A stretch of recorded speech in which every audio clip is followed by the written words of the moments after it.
Hi everyone, I'm Raj Kumar, President and Editor-in-Chief of Devex. This week we'll be breaking down the big headlines in global development and bringing in some top experts to help us do it. If you want to follow along with the stories we're talking about, check out Devex.com and subscribe to our daily newsletter, The Newswire. There's a link in the description. Follow us along on Twitter and you can see many of the stories we're talking about today, and we'd love to hear what you think. This is This Week in Global Development. We are joined today once again by Anna Gawel, who's a managing editor at Devex. Hey, Anna. Hi, Rush. Thanks for having me. And we've got a special guest in Sean Carroll, who is an old friend I haven't seen in a long time. Sean is pretty well known in the development community for the many hats you've worn over the years. Currently the CEO of Anera, which is a leading humanitarian agency working in the Middle East. And Sean was the chief operating officer and chief of staff at USAID back in the Obama administration, and used to run programs at the Club of Madrid, as well as many other hats in the development community. So it's great to have you here, Sean. Great to be with you, Raj. Hi, Raj. Hi, Anna. Hi, everyone. Well, we have a special week here because this is what we call Pro Week at Devex. You know, as an independent news organization, our subscribers are really key to the success of our news organization, and we have a week that we just dedicate to them. And so this has been Pro Week, where we've been publishing a lot of special content and hosting lots of special events for our pro subscribers, who we really greatly appreciate. So first of all, a shout out to all of them. And it's really an impressive list if you looked at the individuals who are pro members, as well as the organizations that are signed up. It's kind of a who's who of global development. And we do our best to kind of dig in and give them the deep analysis and insight that they need to do their jobs well.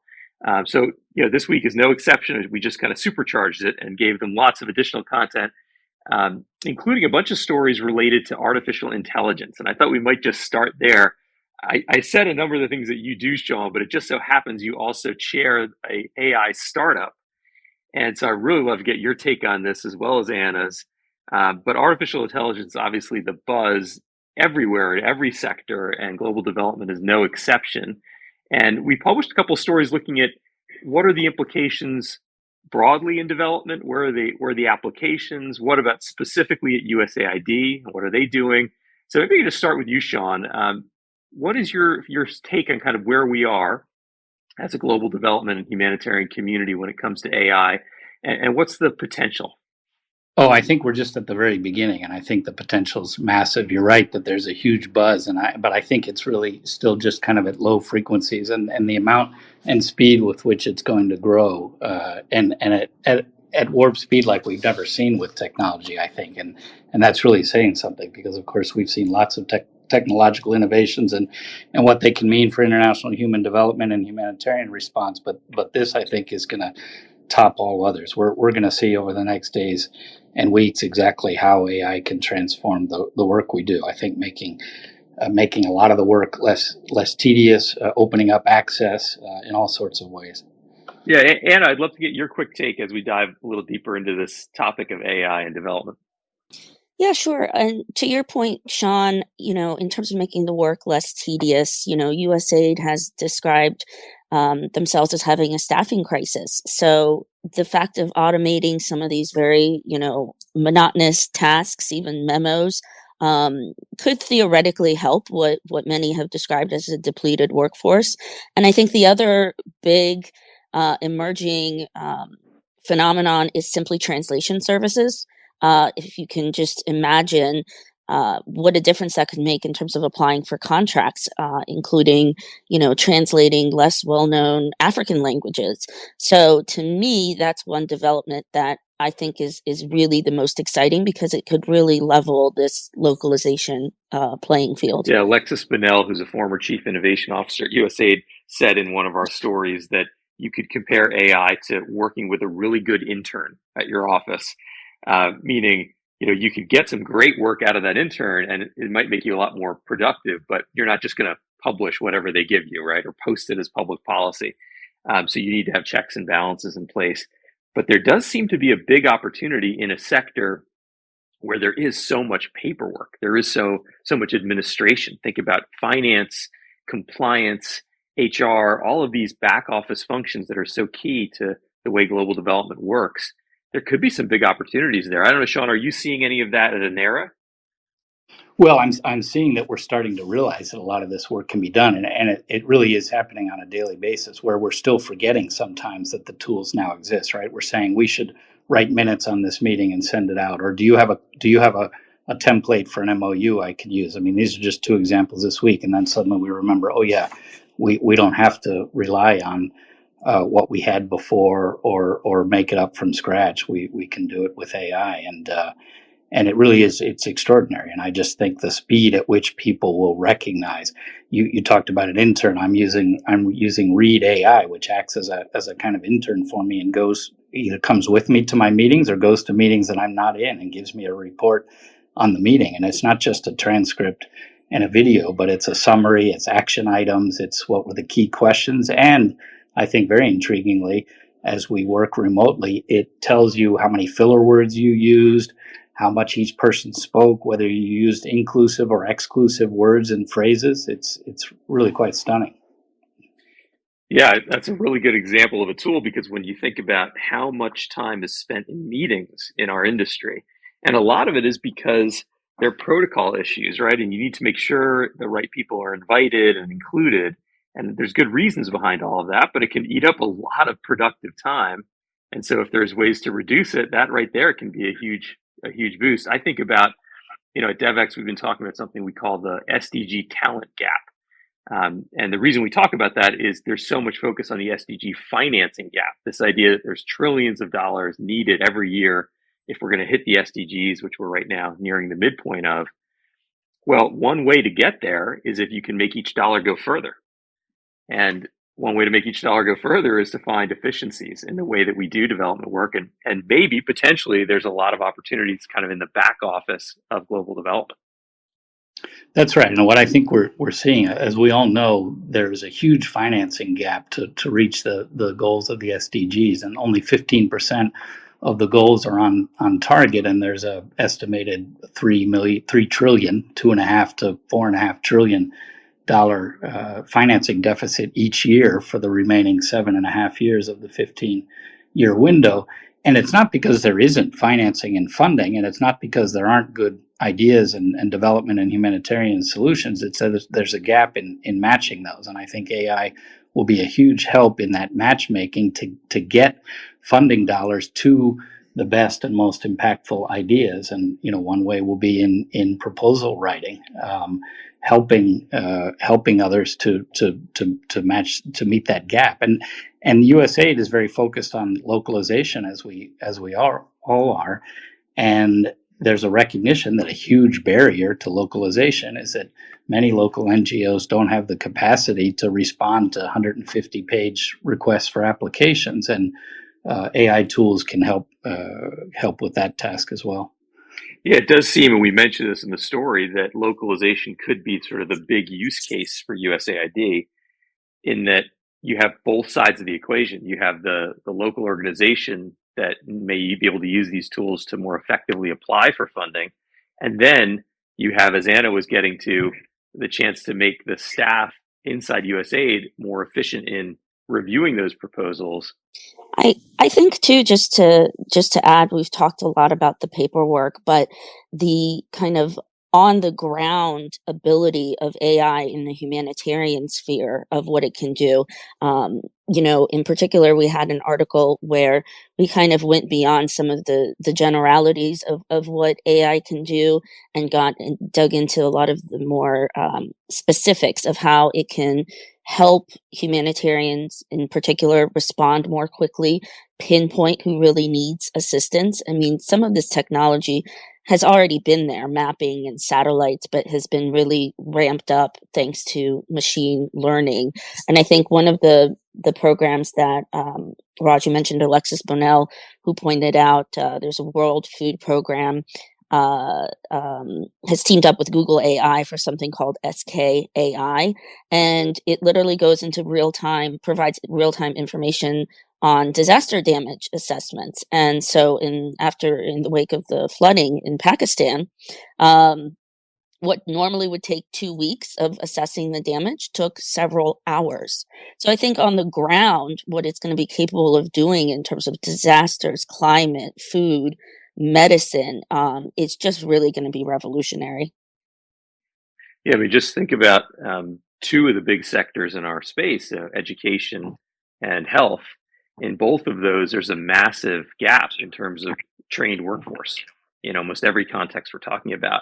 And so, if AI can allow, community health workers to have diagnostic tools at the point where they're meeting someone who needs care, and that person therefore doesn't necessarily have to go to a city for a hospital or a clinic where they have to try to find a way to get there and use precious resources to pay for transportation, et cetera.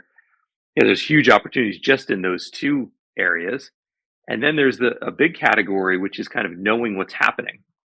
You gave a good example with the World Food Program, but the idea of assessments and surveillance and seeing what the needs are, that seems to be a really big category that was described in that piece that we published this week. Yeah, well, continuing on what you're saying, I think in the field, particularly as we have to make rapid decisions, sometimes we don't always have or always have at our fingertips or remember from our own institutional memory or that of our colleagues. What are the best practices and what are some pitfalls? And often with good intentions, people will try something again, not knowing about or forgetting about some unintended consequences. And I think AI can help us quickly remember, oh yeah, that seems like a good idea, but remember this can happen, right? So I think it can help quickly suss out what are the best practices, what are the best ways to respond, and also what are the things we need to watch out for. And we'll have AI will allow us to have that on a collective sort of global basis, and also individual organizations can have it with the database being their documentation and their history and their best practices and past failures or pitfalls. Yeah, the three of us sound quite optimistic, at least so far, about AI. And I guess I wonder, because there's also lots of people who are pessimistic or really worried about the negative implications. And we get into some of that in our reporting this week. On the spectrum of super worried to super excited, where do you think you fall in terms of where AI can play in the development space? Well, I'm definitely on the super excited side. I recognize that people are nervous and it scares them. It's new things are always a bit scary, and artificial intelligence seems particularly scary. But I think if we take deep breaths, sort of generally in front of this a big opportunity in front of us, but also with each individual case. Anytime someone's confronted with it, take a breath, see what it is. Remember that we're smart enough. We hope, and will be tested. We're smart enough to distinguish between what is useful, productive, constructive versus something that could be destructive. And also, I think there does tend to be a little bit over worry about security, and these tools are built with security. There's a question of whether whether you're giving away your data for free, and I think people should pay attention to that. Are you able to get compensated for the data in some way by using the tool, or keep your data to just yourself? But in terms of security, I think people are generally a little bit too worried, and we should take a breath and think about the productive use. For instance, on meeting assistance and meeting analytics, I just think the upside is so much higher than the downside. Sure, are there meetings where you don't want it recorded? Yeah, there could be some, but I think it also helps us to make sure that we're being the best we can be. If we've got accountability through AI tools, then maybe we won't say or do things that we shouldn't say or do, right? Yeah, that's true. That's true. Anna, where do you come down on the spectrum? I would say I'm likewise excited, but also a bit more wary. One of the examples we gave in our articles was that AI could help provide free legal aid to refugees. And if you think about that, that's a terrific thing. But if that legal advice is incorrect, that refugee might lose their chance at asylum. So I think AI needs to have those human guardrails. That's really critical. And then just in general, we need to make sure that it's being developed with people who are on the front line. So of course we get back to localization here, because they need to be included in these tools. They need to their input is absolutely critical. Otherwise, my concern is that really AI will be, used and benefit people solely in the global north.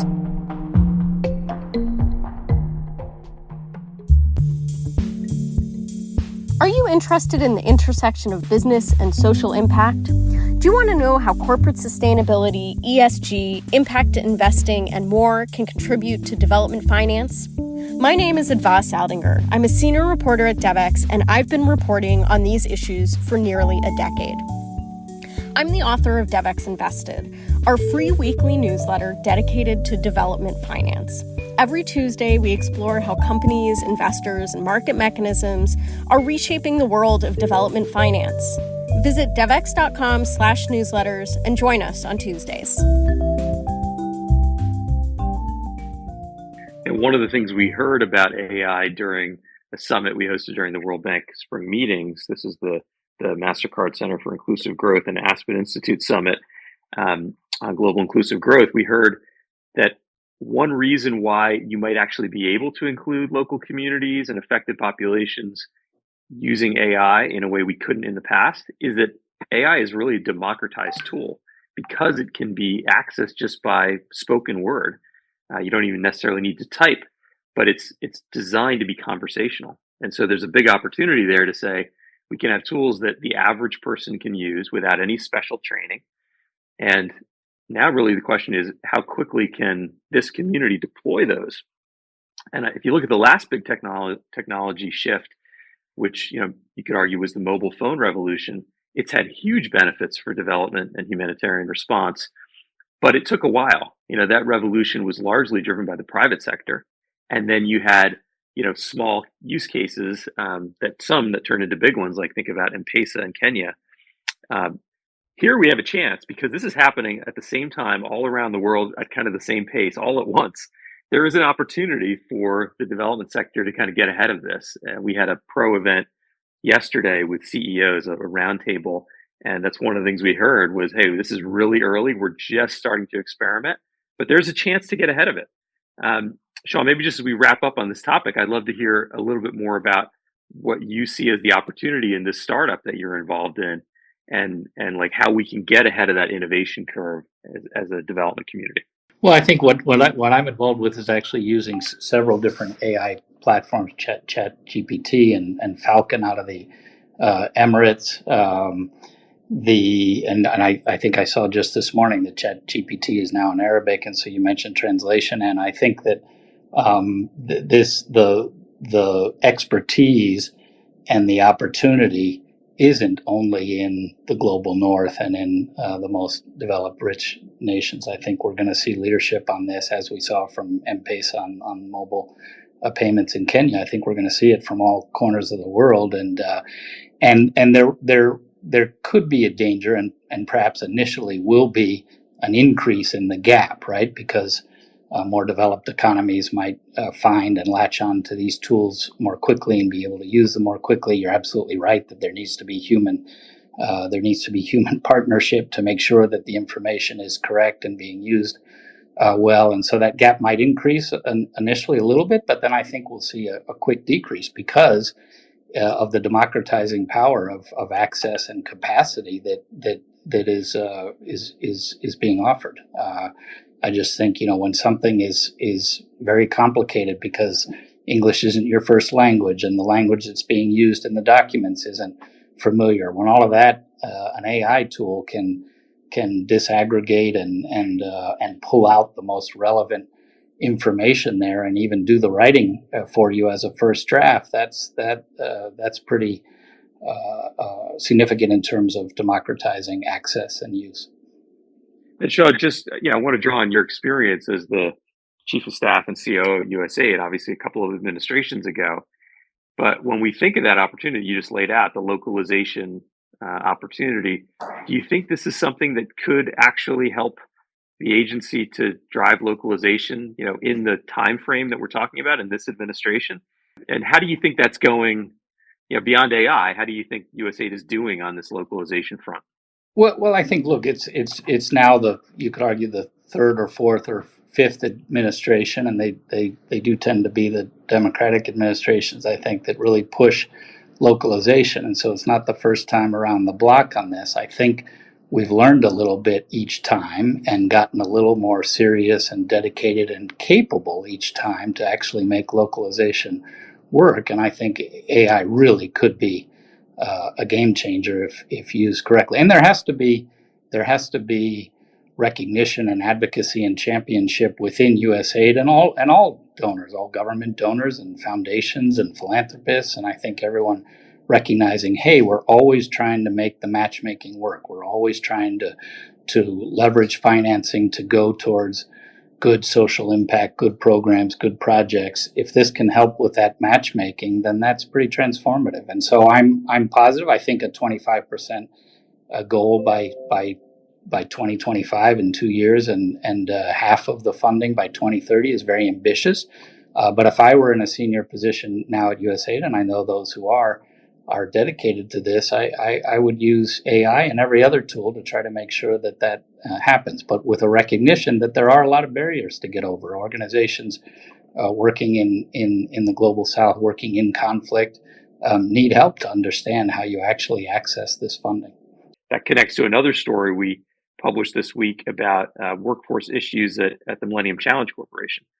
And love to get both your takes on that, but maybe first, Anna, you could just tell us a little bit about that story. Right. It's very similar to what's happening in, I think, a lot of companies and agencies, which is the back to work office policy. MCC instituted one and said basically you could lose your job if you don't agree to go back to work. I believe, don't quote me, there's 50% of the time. And in response, there's been enough people who have voted in favor to unionize. So MCC, and I think it also kind of spawned other issues and concerns over salaries, pay equity, equality in general. So now all of these issues in the union will be negotiated with MCC leadership, which, as we've written, is open to negotiation. And it seems like both sides want to figure out at least the return to the office policy pretty much as soon as possible. So perhaps in a few months or so. But certainly MCC is not the only agency that that faces this conundrum. It's in the private sector as well. Yeah, I guess I wonder, Sean, your take on where remote work fits in the broader trends. Like here, we're talking about localization, which could entail moving more money and maybe more positions closer to where the work actually takes place. We're also talking about using tools that might make us more productive, like AI. Maybe it means you don't have to be in person at that meeting. In addition to all the other tools that we've all become accustomed to that are virtual. What's your take on this remote versus come back to the office trend within our sector in particular? Yeah, and I think people are asking the wrong question. Actually, I don't think it's an either or. And what we've done at Anera is I've instituted a policy of work from where you work best, or perhaps better stated, work from where you best get the work done. And we're dedicated to people being able to work productively in an enjoyable way. And employees absolutely like the flexibility. And people do it differently. Some people work in the office more. Some people never go in the office. Some people are there most days. I think in our program countries, they're in the office more because they're closer to doing the programs and brainstorming around them. And also internet connectivity is not as good. We've been very dedicated to saying, as we work remotely, let's make sure we're using technology in the best way. So you're not just using the best tools of Zoom and Google Meet and WebEx, but you're on camera and you're on microphone and you're treating it as if you're sitting around a conference table. And now, again, back to AI, there's even more that we can do. And I think there's some things we might miss if we go back to doing meetings in the conference room. In a meeting in a conference room, you don't get to see everyone's name in front of them in case you forgot someone's name, right? And you don't get these new tools of being told whether you used a lot of filler words or you used exclusive language, or get a quick summary of the meeting. So I think even doing hybrid meetings is sometimes can be a bit painful to be in person rather than being online because you're missing some of these tools. Now, do we also have to make sure we're continuing to have social contact and building trust within our own employees and with other organizations? I think people working at home have to remember they have to do meetings, so they can do the meeting using online tools, but treat it as a real meeting. Have coffee with someone and actually sit and have coffee in front of your camera so that it really does feel like you're sitting across the table from one another, or actually get out and meet. And of course, depending on the context and the meeting and the objective, sometimes you absolutely feel like an in-person meeting is more productive. So I think we have to keep looking at this.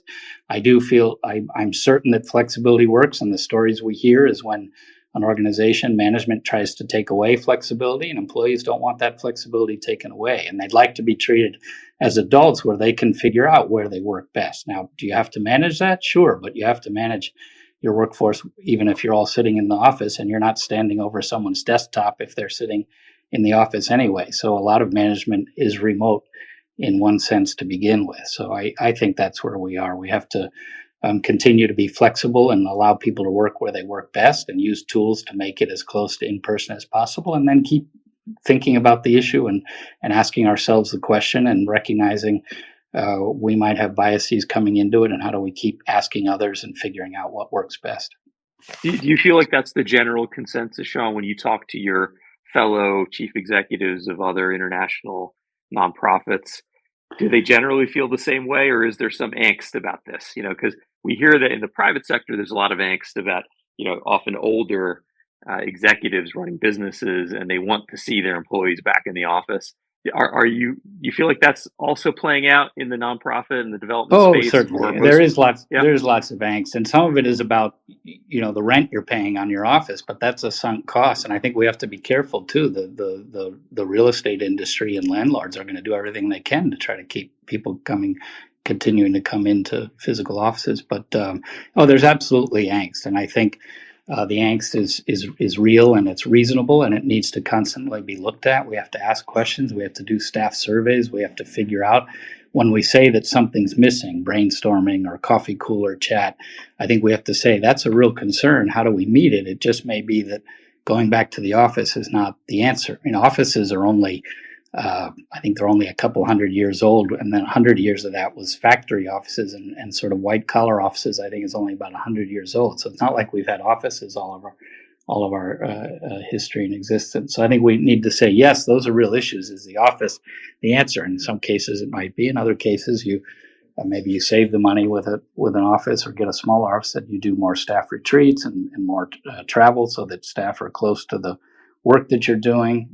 I think that's what we have to keep looking at and asking ourselves. Yeah, and I wonder if it's trickier in some ways for nonprofits, mission-oriented organizations, where, in the private sector, you can look at that bottom line and see, are profits going down? And if they are, maybe there's a problem we need to address. And part of it could be our flexible working arrangements. But in the nonprofit sector, it's all about mission. And, I guess the question is, are organizations able to tell whether there is some negative impact from the way that they have arranged their flexible, work from anywhere strategies? Maybe that drives some of the angst in the space. I don't know what you think, Sean.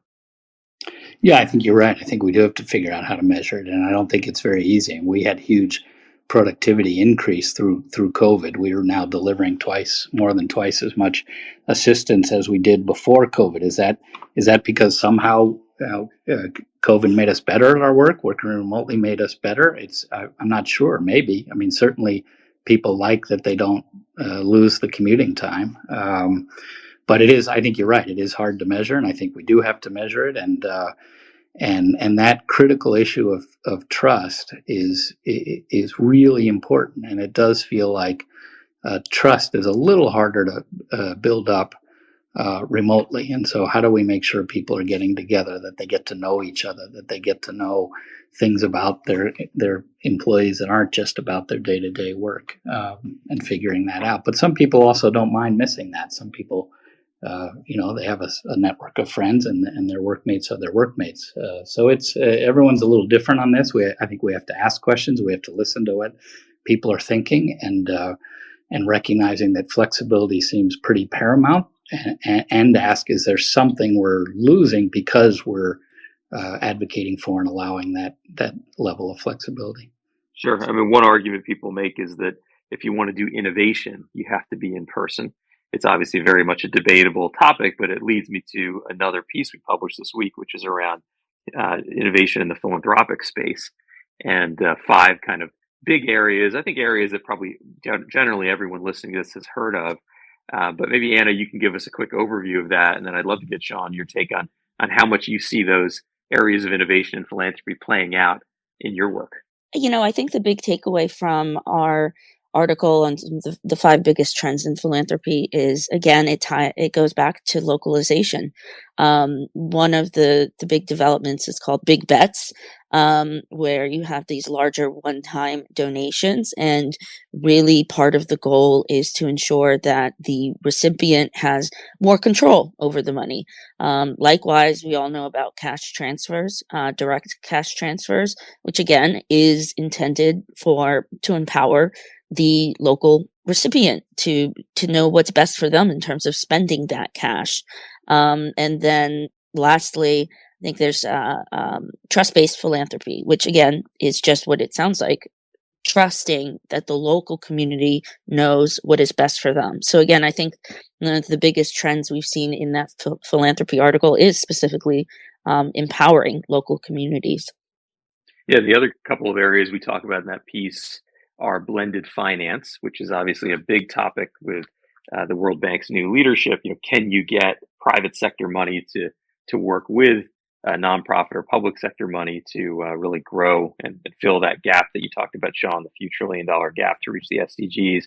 And then an ideology that's become really popular, especially from among West Coast philanthropists, called effective altruism. Again, probably widely known by our audience here, but the idea that you could really measure the output and that you should make trade-offs between interventions that are more effective versus those that are less cost effective.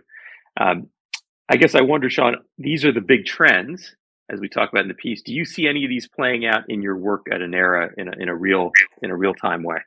Oh, absolutely. And I created shortly after I joined Anera almost 6 years ago. I created and got the board to approve creation of Anera Ventures so that we could be open to impact investment. If you look at the funding gap and needs, I mean, arguably it could be met just with wealth from high net worth individuals, and the next generation of wealth. The transfer of wealth by 2030 is estimated to be between 30 and $68 trillion of funding going from boomers to millennials, and that next generation of philanthropists. I was just at the Nexus Global Summit in New York a couple weekends ago, where the members of Nexus are worth an estimated $750 billion, and they, generally speaking, of course, desire philanthropy and funding and a desire to make a difference comes in all kinds of shapes and sizes, but generally they're looking for more assurance that there'll be an impact, and there's a little bit of a cross-cutting current around across these innovative ways. And I think the other one we're seeing in most of them is a recognition that to have more trust, to trust in local ideas. And localization is really a response to the fact that localization is happening in development humanitarian assistance. The ideas and the leadership don't just come from the West and the North now. They come from every corner of the world. And it's not just the ideas and the leadership, but it's also the funding. And so recognizing, hey, there's a lot of good work going on, and a lot of people know what they're doing and they're having success, and they just don't have enough funding to scale it. And then there are different ways. Some people say, let's do more philanthropy. I do think that impact investment is a big piece of this, because I think a lot of the wealth, the vast majority of the wealth, is not being leveraged for social impact. It's just creating more wealth. And if you look at Sir Ronnie Cohen's book, Impact: Reshaping Capitalism to Drive Real Change, it's a great read, by the way, and it's a quick read and a compendium of all that is happening already in impact investment. And a lot of it is around development where there is a financial return, social enterprises that are getting financial return on their products or their services. But a lot of it also, and this is where I think there's a lot of room for growth, a lot of it is on pay for success models, where outcomes funders who are used to putting millions of dollars into the desire to have social impact maybe having some donor fatigue and feeling like they're not always certain they're having the impact they want. So if we as implementers can say, if we guarantee you the outcome, will you pay us at the end and pay us maybe a little more than you would have because we're guaranteeing that outcome? We can then get impact investors to fund upfront, to invest in the program, in the solution, and get paid back by the outcomes funder. And I think we'll see a lot more of that. And I think when the only way to really meet the financing gap is to tap into the people who don't invest in social impact because they don't know, they're not interested, they just want to make more money. But when you tell them, hey, how about making money? Maybe you make a little less, maybe you don't make, maybe you make the same return as you do funding capitalist endeavors, you're going to have a social impact and get money back. That then becomes very attractive. And I think that's where we're going to see real growth. And all of the other trends as well, big bets, I think makes a lot of sense. There's never enough funding, and making the giving, the support, the partnership a little bigger makes sense. I think there is a question of how do you make sure that it's sustainable as well as a big bet, a one-off, and then what's after that. But that's on both sides of the equation. The implementers with the solutions need to make sure they're figuring out how to make those sustainable solutions actually sustainable. Well, I'll just point out to people listening in that a few weeks ago we published another pro story about an online marketplace that's being developed called Outcomes X. To Sean's point about paying for outcomes, there's an initiative to try to create a platform for that where you can essentially rate the quality and riskiness and credibility of outcomes, whether it's improving literacy rates or health outcomes, and then you can just buy those outcomes through a platform. So there's a lot of excitement and attention around that space.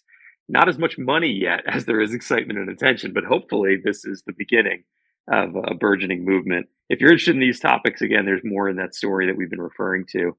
Have a look there. And I just want to say a big thank you to Sean Carroll, our special guest this week, and to my colleague, Anna Gawel. It's been great to talk to the two of you. Well, thanks. It's been great. Thanks for having me. Thanks for all the work you're doing and these articles that we've talked about and the issues we've talked about. Really appreciate it. Pleasure to be here as always, Raj. This has been This Week in Global Development. If you enjoyed this episode, don't forget to subscribe using the link in the description. To get even more coverage and analysis on the most pressing development issues of the day, become a Devex Pro member by going to devex.com/membership and signing up. Thank you for listening, and see you next week.